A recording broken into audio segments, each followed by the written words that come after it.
couple of games, and we really wanted to do some fun stuff with it. So we have, web balls and, multiple web rodeos, and as Black Suit you have this, really devastating move where you actually, it's a one button press and you actually pull every enemy that's on screen up at once and basically kill them all in one blow. So you see, webs going everywhere and everybody gets pulled into one mass and he just pummels them. And then, some really fun stuff like being able to hang people up from light posts and things like that. But in this case, we went a little further and we decided that each appendage should be able to be webbed to a different light post or different objects. So you can have some interesting situations where, if the cops are there and you're hanging people from web posts, then, they might actually be attacking them while hanging from web posts. And it's just kind of, fun little side thing that you get to do.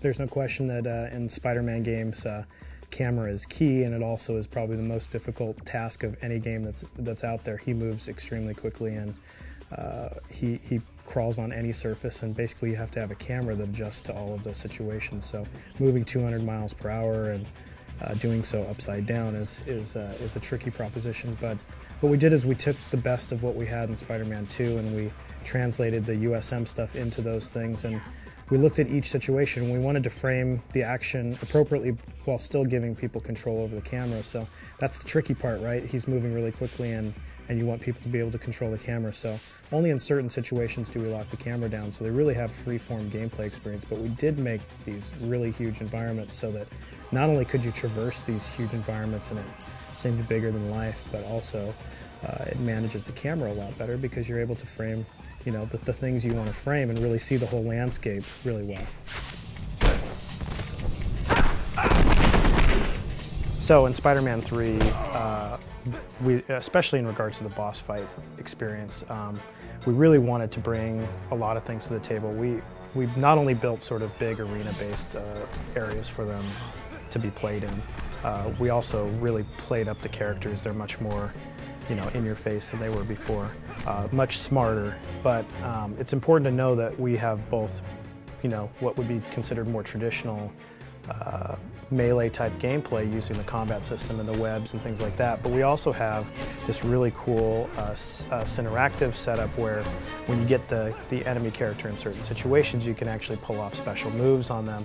And those things are framed, just like the movie would be.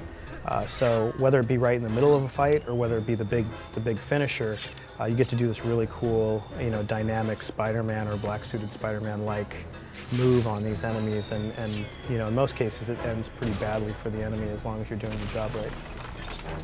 We've improved the game on all fronts, but in AI in particular, we wanted the enemies to act more appropriately in certain situations.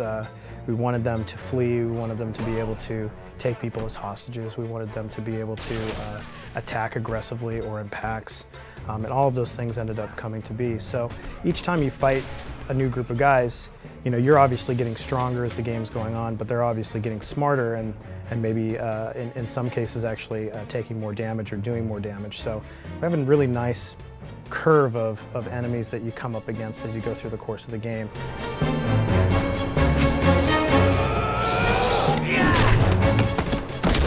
The coolest thing about working on next-gen stuff now, from my perspective anyway, is that, and my artists will hate me for saying this, but we almost get the art for free now.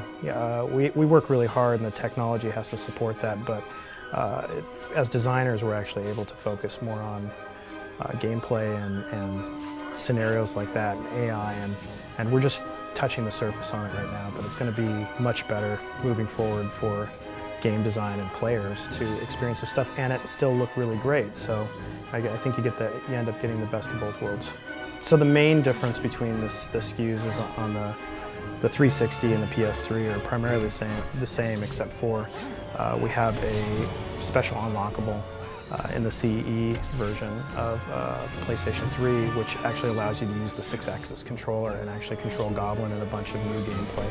I can't talk about the specifics of what that gameplay is, but it's a whole new part of the game and actually allows the player to play a totally different experience. And not only are you able to play, red suit Spider-Man, play black suit Spider-Man, which is quite different than red suit, but you also get to play as Goblin in this game, which is quite unique.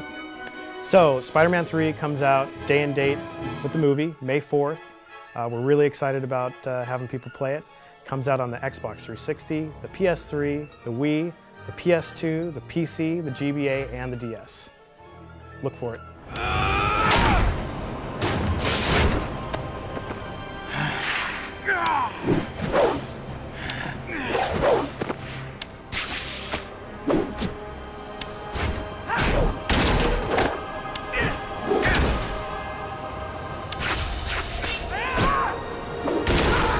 So did you like the PC coverage and want to see more? Think that CNC3 is going to be a success? Then send us your feedback at weekly@ign.com, and don't forget to keep showing me the love on the boards and the blogs. Vesti, I'm looking at you. Until next time, guys, see ya.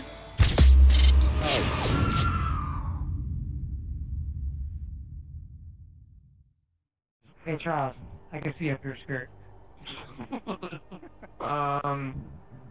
Shit.